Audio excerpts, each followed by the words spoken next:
everybody see this here? Mm. Okay. Let me just move this over.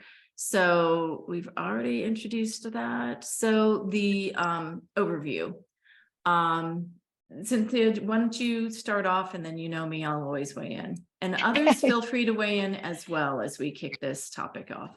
Oh, definitely. I definitely want to hear other people's tricks and tips and views on this, because I really do think it's important.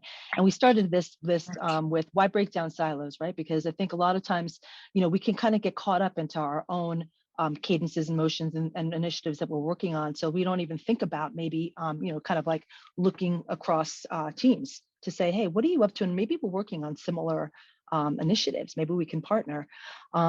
And essentially, one of the main reasons besides that is to, advocate for customers internally, right? So if you have those relationships and you've made that effort to kind of work with or talk to or get to understand, what's important to sales, marketing, or product, then when clients give you feedback, you have a direct channel. And as opposed to talking at someone, it could be a conversation that they will openly accept if you've been taking the time to kind of establish that initial relationship.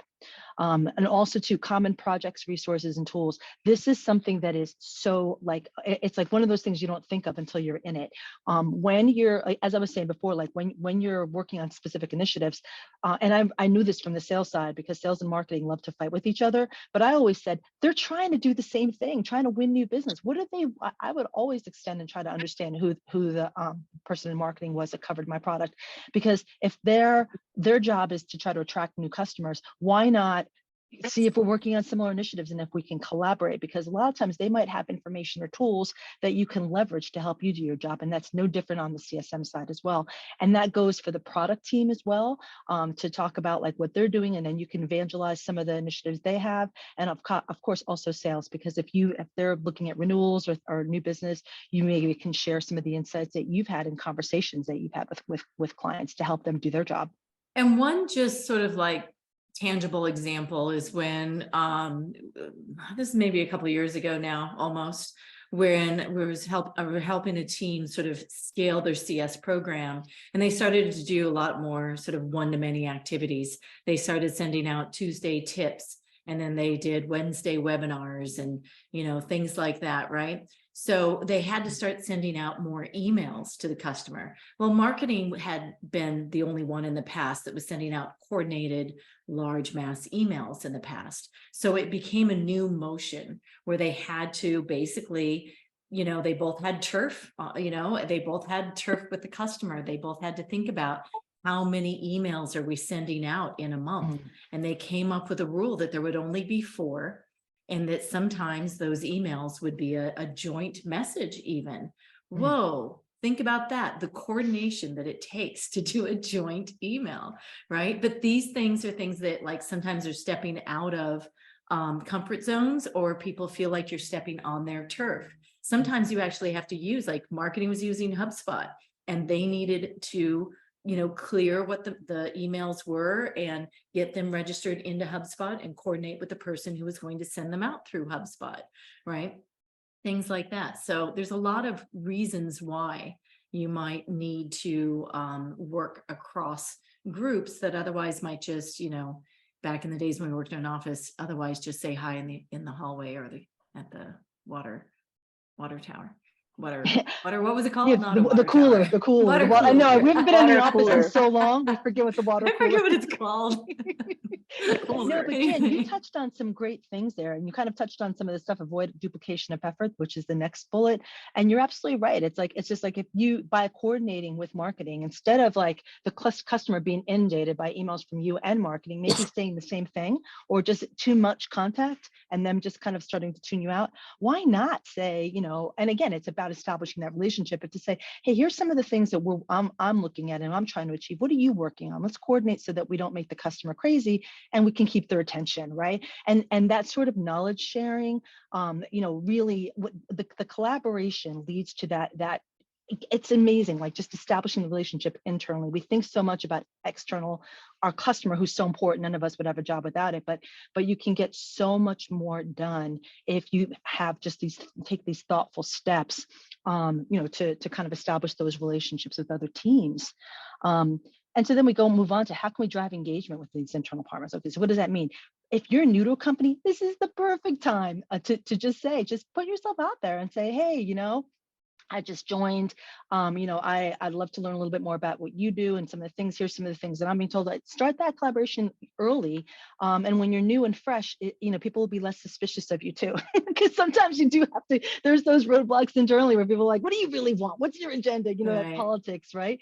If you come in right out the door, then you're actually setting yourself up as like the collaborator. Like, look at this person. They really don't. They really want to like understand, and when you seek to understand, I think it really does open the door for that collaboration, which is crucial. Which gets to the next one, jab, jab, jab, cross, which I had never called it that until I talked to Cinthia. But let me give you another example, sort of tangible. I was coaching somebody who needed to set up collaboration. She's the CS leader, needs to set up collaboration with the sales leaders.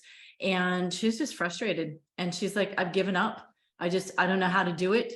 I set up meeting times. I created agendas. I reached out to them. They kept, no showing. I give up. And it's like, okay. So we sort of dug into it a little bit. And, sales and CS both report to the COO, and the COO came from sales, doesn't think CS is very important, has pretty much telegraphed that to sales. Sales had worked with the COO before. So everybody pretty much agreed that like, you're fine. You don't need to do that. So they didn't show up because they knew it wasn't important. So how do you deal with that? My advice to this CS leader was basically stop setting up meetings, stop setting up agendas, stop that. But just send an email over occasionally with some information that is going to help them. Customers are saying X about this product, and customers are successful using the product in this way. Just like quick, short little email. I told her, don't send it through Slack where they're used to ignoring you. Send it over an email because they're sales, because they're always looking at their emails because of whatever, something comes from a customer.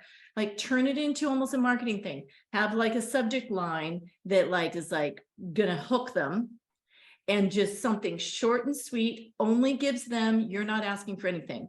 Do that a few times. Do that 5 or 10 times. Just keep doing that until they say, oh, what about that? Or they're working on something else and entirely different, but they think, oh, I bet you the CS leader would know this.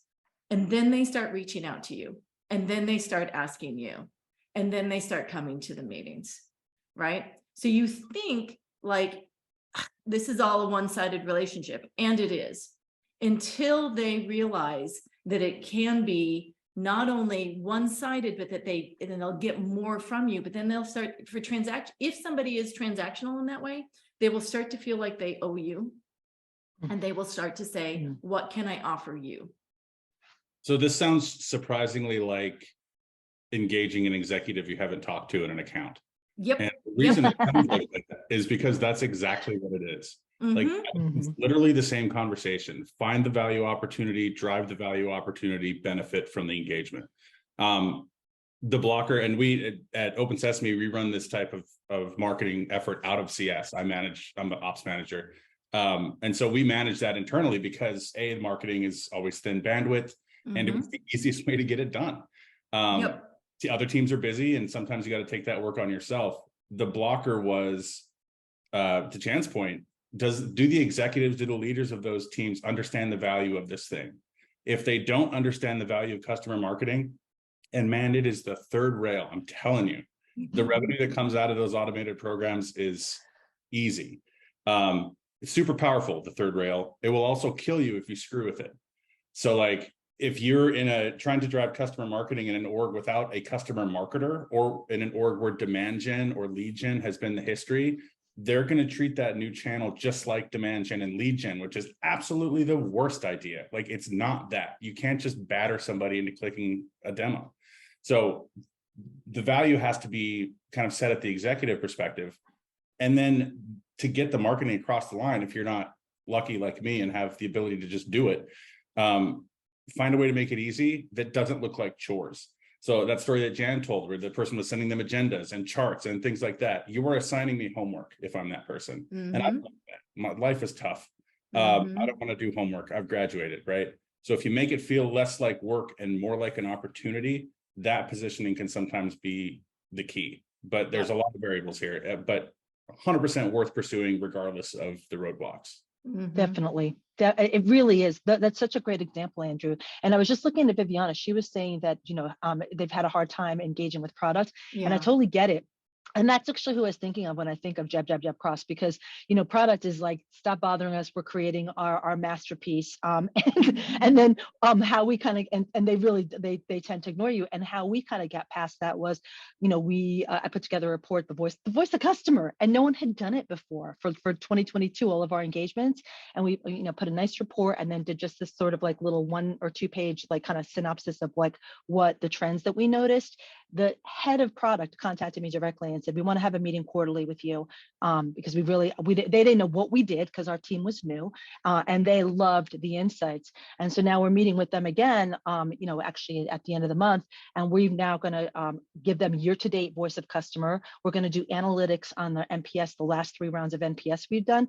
But the second half of the meeting is going to be product enhancements that they've ignored that our customers have requested. So this is where like we jab them. Now we're going to cross them and say, okay, now we also need something too, but without being transactional. But it's like, we're clearly trying to provide that value.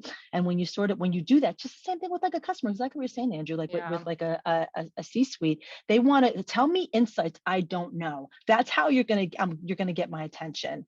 And this also brings me to projects with shared wins. This is something like with our marketing team now.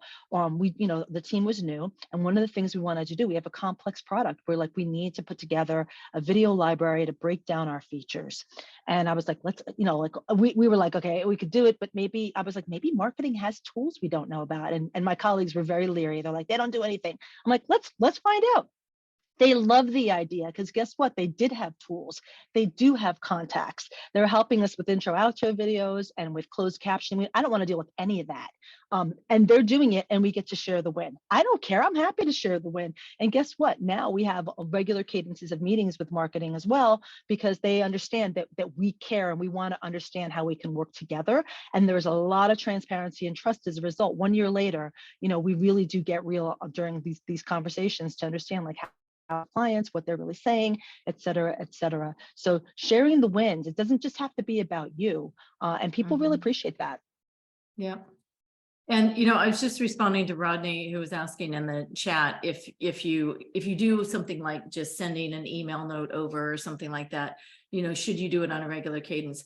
I would say send it when you have information that you think will be valuable. Similar to say what probably Andrew's referencing in terms of when you're going to send, executive updates. If all you're doing is sending things that in the end they feel like they're just going to glance over and it's not really that important, then they're going to not open the email at some point because it's not really that important. You know what I mean? Like, I would say it doesn't have to, the more it's not expected, maybe the more it might be interesting. But if you can come up with interesting stuff every week and that benefits you and them, then do it. But if at some point you do have to, you have so much on your plate, with so much on your plate, how much are you going to devote to this? So, grain of salt on this too. Sandy. A quick question for all of you, Cinthia and Andrew, is if this leader is refusing to talk to you, how do you find out what information would be relevant to them? Oh, well, go ahead. Someone else can, but. Well, I would say, like, again, and this is tough when you're earlier in your career because maybe you don't really understand how other teams operate, but like, someone who's more seasoned, like that have been around the block like me and you and Jay, You should, if you don't, you should understand what marketing and product and sales, what's important to them, and then be able to kind of, unfortunately, unfortunately, sometimes you have to kind of decipher it. But again, maybe having those initial conversations, like pick somebody that has been friendly or seems friendly, or that you want to start a conversation with, and then just say, hey, talk to me more about like what's important to you. So those initial conversations, that'd be good. But Jan, what are your thoughts on this? Yeah, I mean, I would say that if you know what there is on their plate, as a CS leader, fellow leader, you're going to know what kinds of initiatives are important to them this quarter, what things they're pushing towards, that you can give them some information that will help them. But again, thank you, Sandy, for the prompt. Yes, if you aren't necessarily very experienced and you're not sure, pick friendly people who can give you those insights. Sometimes those are people who are on your team. Sometimes there are people who are on the team, but not necessarily the person that you're trying to target. They can give you insights, and that all gets into why you try to build internal relationships so that you can speak to people across all these different organizations. Yeah, Right, same thing for me. oh, I'm yeah. sorry, real quick, work your way up from the bottom too. If they don't want to talk to you, talk to somebody in their org who can give you some intel. Just again, it's executive penetration. Like, I got to talk to my contact to find out what's important to them. I could probably look on LinkedIn and find out where they went to college, but that's not going to do it. We got to aim for the heart the first time. Got to find out where the heart is. And sometimes that's, hey, what are you guys working on? What's most important? Hey, Jeff's your leader. What's his pet project right now? If those things line up, you're in like Flynn. If they don't, you may have to wait a little while, but mine information to help your case. Great. So Tess, why don't we go with your comment, and then we'll head out to breakout rooms. Sure. I think I posted a little bit about how I look forward to a monthly newsletter that would come in from the strategy and business development team. And a lot of the conversation when you're trying to have with somebody who's not willing to engage with you, sometimes could be knowing your own worth and knowing that CS has a very valuable approach to engaging clients and could offer great insight. So sometimes knowing that in and of itself could be enough. So instead of targeting or trying to bring somebody to the table to converse with something important, you can start off being your own champion, the own voice for talking about things that are working, having your own personality and establishing your own worth. And sometimes that personality in itself could bring people more to the table, or just passively look at emails or look at some sort of update that you're providing and then try to engage, or at least look forward to it and then see the value that you see in yourself. So instead of adding the value that could relate to sales or to marketing, also standing out for saying what CSMs stand for and what value they bring to the organization and what insights they can offer to all these multiple teams, could also build that value in terms of newsletters or some sort of, cadence emails, some sort of update that keeps reestablishing why we're there, why we're offering value, and how somehow just accepting and seeing that value could lend value to the other teams that you're looking at. That reminds me of what was that old SNL thing when Al, what's his name? He would look in the mirror and say, "Well, come on." He became a senator later. First, he was a Al writer. Franken. Al Franken, thank you. I knew his name was Al, and he had that character. You're good enough. You're smart enough, and gosh darn it, people like you. Exactly. Stuart Smalley. Okay, so these are the questions here that and I put in again, just in case, the document for taking notes. Here are some resources. There's actually quite a few books on here. Thank you, Russell, for coming in at the end with some additional things here. And then there's a couple of articles. These are older, but definitely Patrick Lencioni is kind of, the person. And then I haven't read it yet, but Britt Andreatta also wrote about neuroscience and all of that good stuff in terms of how we work collaboratively. So I'm going to set up the breakout rooms now, and I'm going to do, I think, I'll do 10. And if we have everybody back, it looks like we do. Yay. I'm just going to put in the Slack here. I was noticing in the chat that somebody was saying, oh, I'm also from Toronto. I'm also from Toronto. Over in the Slack, if you don't see it, if you go down to, you know, what you can, channels you can add, I started a whole range of them called hashtag geo. So like hashtag geo SF Bay Area, hashtag geo NY, you know, whatever. And there is also a hashtag geo Toronto. So anyway, I put that over in the chat if you want to join the Slack, join the geo. And then the other thing I'm going to be adding is for different industries like health tech, ed tech, stuff like that. So anyway, I'll be adding that soon. Okay, so we got everybody back. What you know me, I'm always asking for those aha moments.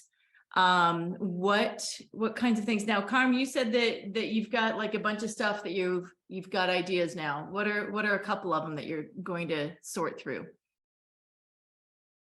Gosh, so I think one of the key points of alignment was the idea that as a prerequisite to having these conversations, there needs to be an organizational wide level understanding of customer success is like company owned and not a department.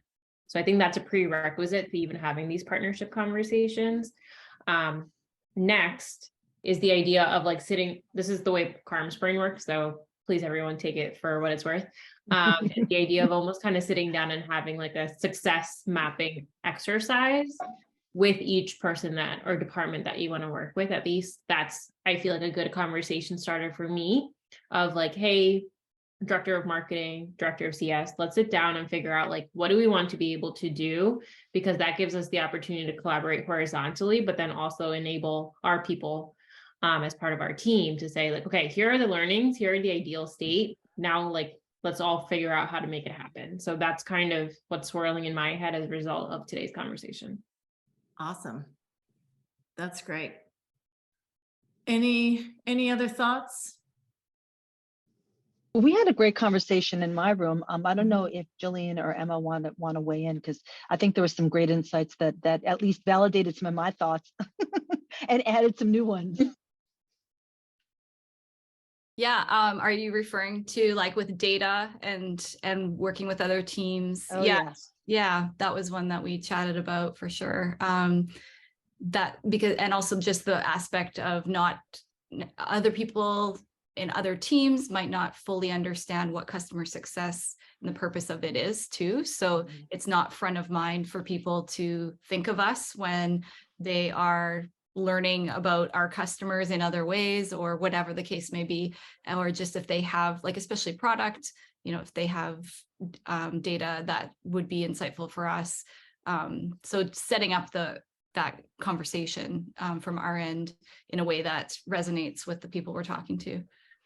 What about data? Because we're actually going to, our topic on the 23rd is going to be about data. So just well, in terms Jillian, I think you were saying that you're surprised how many like colleagues don't realize why data is so important to CS. Tell us more about that. Yeah, well, part of it is there isn't a lot of data that's easily accessible right now for the company.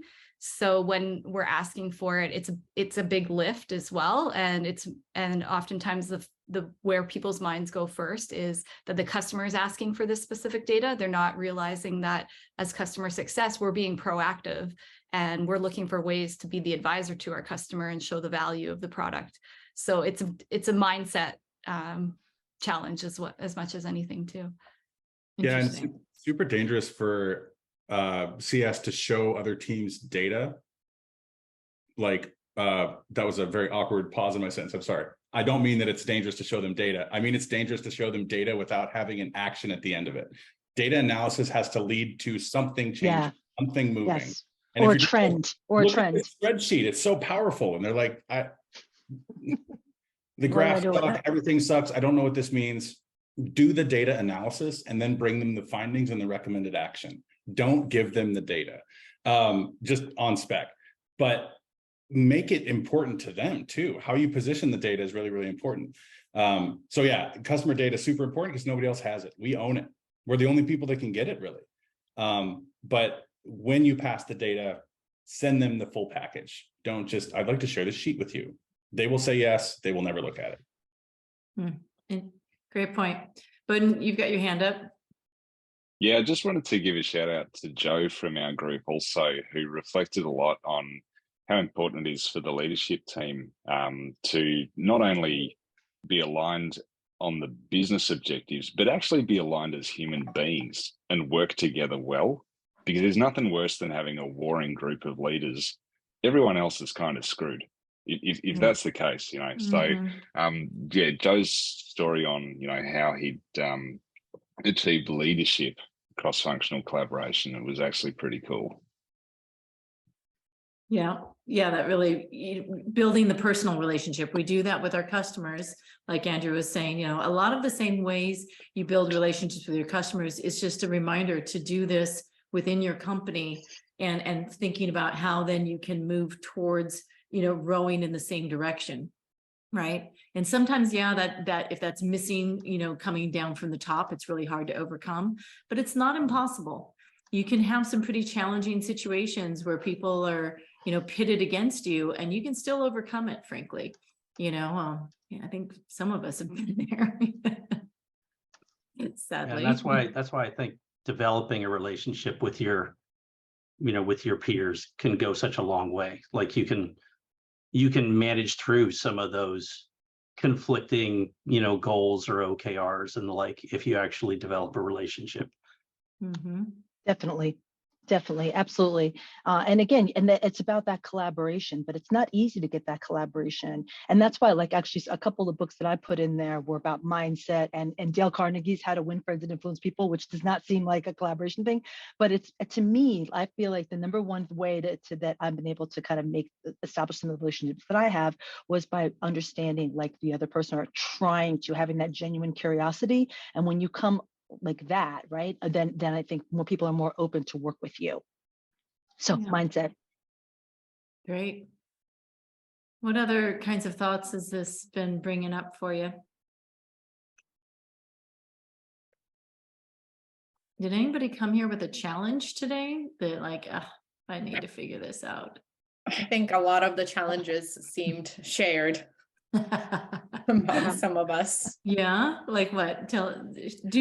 We were just talking about, most specifically, the relationship with product, and it was just kind of funny about, you know, the lines that they tend to present to you. Like my group always says, what is their why behind this feature? What is their why? You have to ask the why. It's like all about the why, you know. So we were just saying, you know, trying to anticipate some of the questions that they may come up with when presenting, you know, a problem that maybe a lot of customers have had. And I agree on the data too. Like, a spreadsheet isn't going to go anywhere. Like, just do the analysis and show what the point of the spreadsheet is. Yeah, that's a great point about data, because you're absolutely right. Like, what does it mean, and why should you care? And then that's how you get people's attention. Well, I would say too, though, that's a great point about, you know, what is the why, and coming to product, like, what is the language that they need, right? They need to understand what is the objective, what is the customer trying to get done, what is their jobs to be done, right? As opposed to, I really, you know, 6 people today asked me for this button to be blue.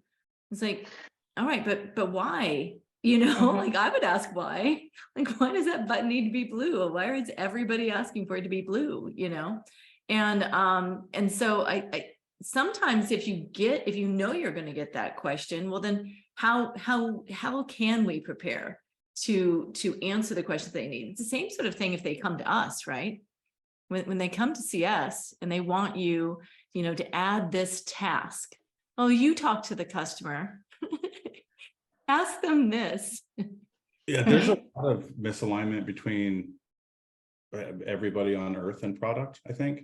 I love it. Product falls in love with her. Like, don't tell them their baby's ugly. That's the biggest issue with product. And don't tell them that you've just drowned it, because that's right. I don't know if it's like is it tldv.io or something, but they have the best videos on, like, startups and, like, the different functions and product. Yeah, for sure. So Carm was talking about kind of discussing with the product team about who owns adoption.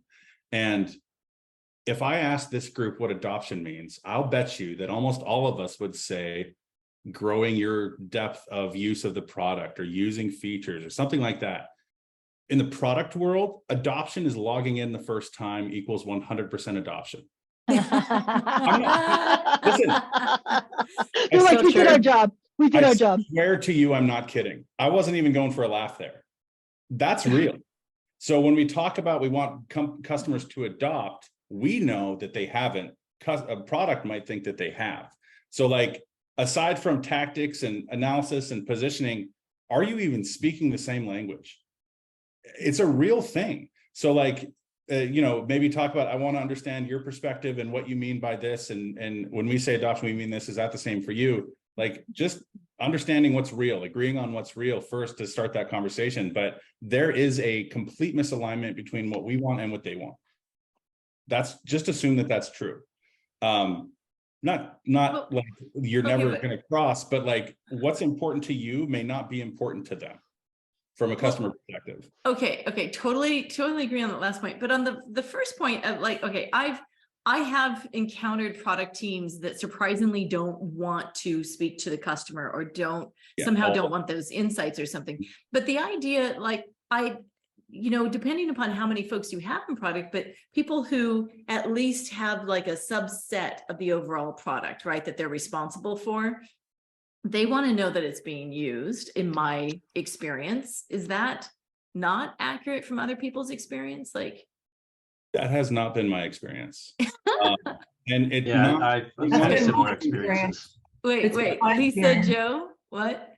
It's been my experience, Jan. I agree with you. They want to know, at least when in my last role where I was, they definitely wanted us to let them know that the product was being, used and how it was being used, and that they wanted. Yeah. Okay. What about you, Joe? I have had product teams that, they're very invested and they want to know that. But I've also had product teams who like couldn't care less, don't want to get out of the building. Be in product then. They've already moved on to the next thing. They don't care about anything that's already done. Right. Apple. Now these were the same, these were the same product engineering development folks who were releasing every week and bringing the product to its knees. Causing massive slowdowns, incidents that we were having to manage through, to the point that even their QA function was, taken away from them and given to me to try and prevent more software defects from getting to production. But nonetheless, like they were in charge of product, right? So, but they exist, and it was more than a year before we could get them out of that role. So.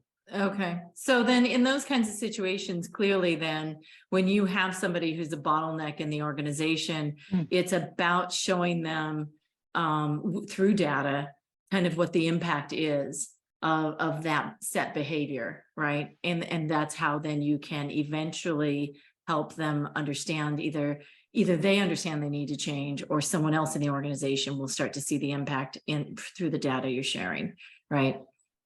Or you move on to the other job and just let them figure it out. I honestly think, rest his soul, I think we can blame Steve Jobs for this one.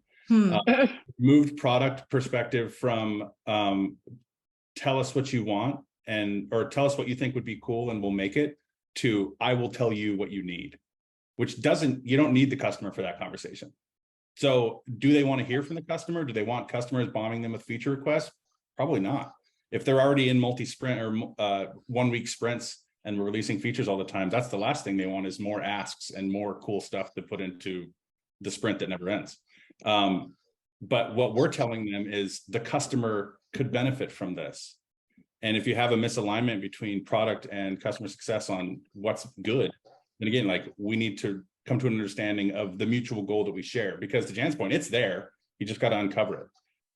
But sometimes it's difficult to penetrate, for sure. I mean, it's not an easy world, and not easy for them either. Like, you got to be sympathetic to a team that's running like that. They're tired. They're doing their best. They're not against the customer. They just have a different focus.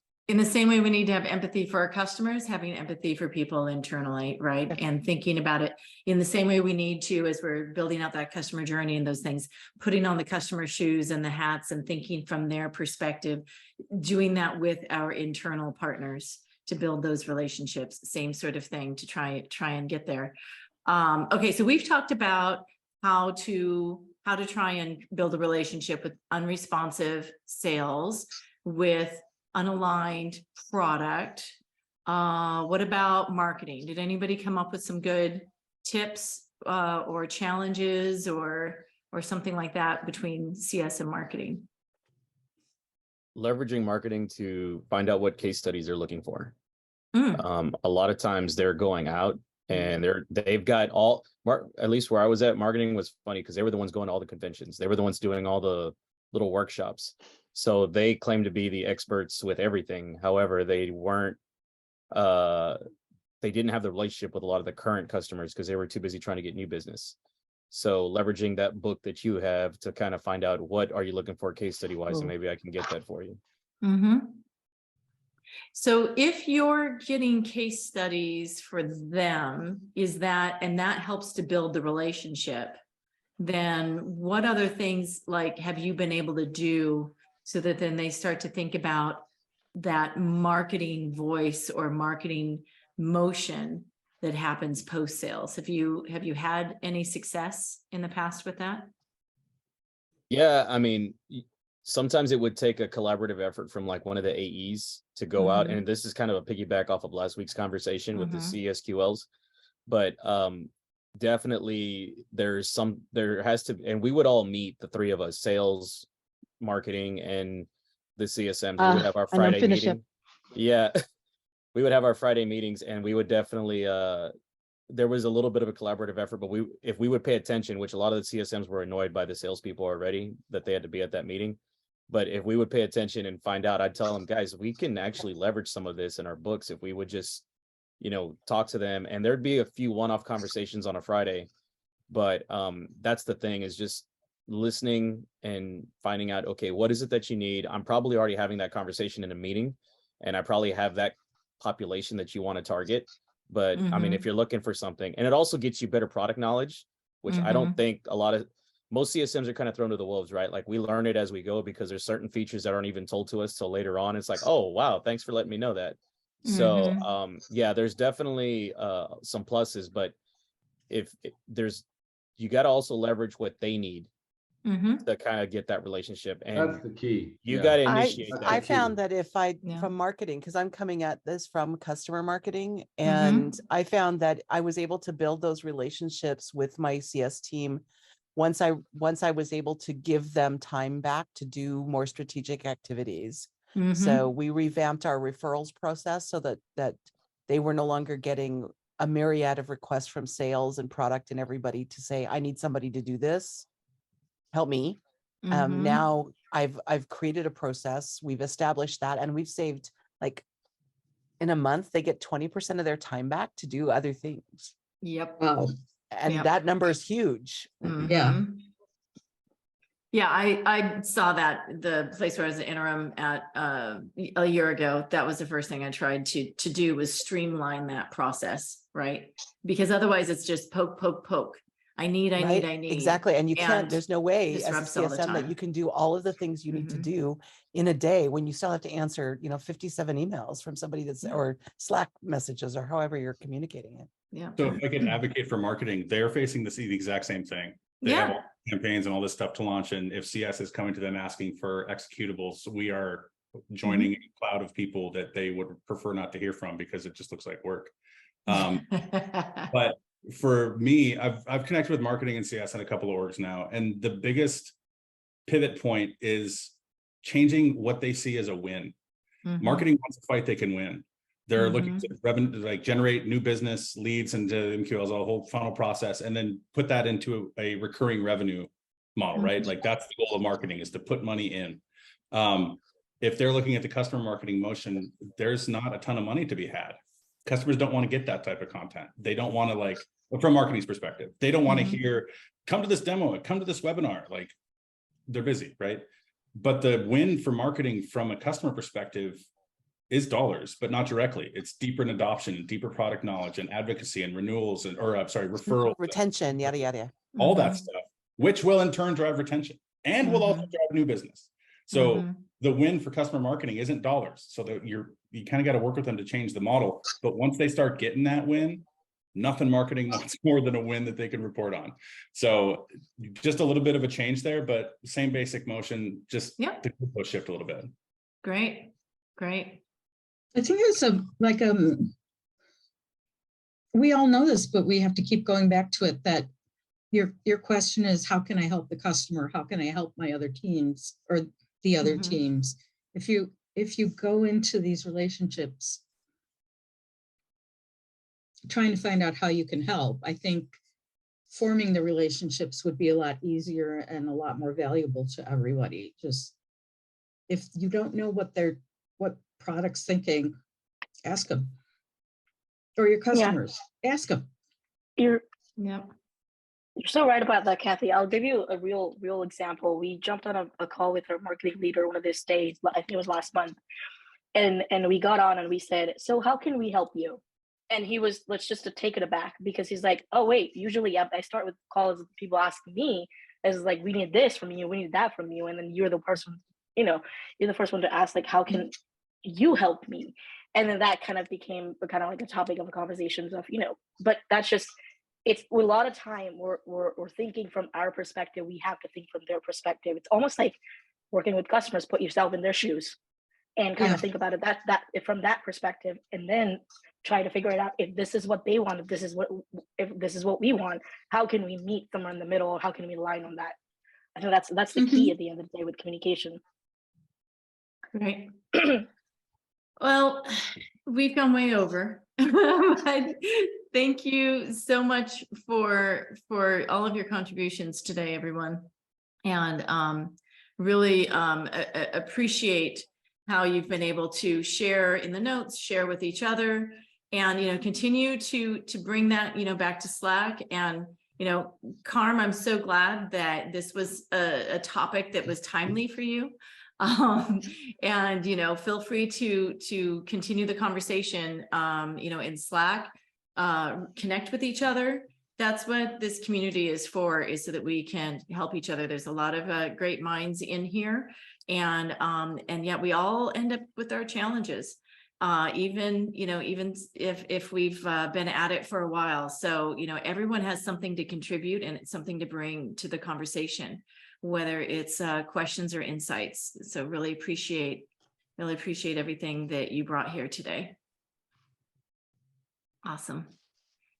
Have a great, thanks everyone. Thanks everybody. Great evening. Great conversation. Thanks everybody. Thanks. Cheers. Thank you.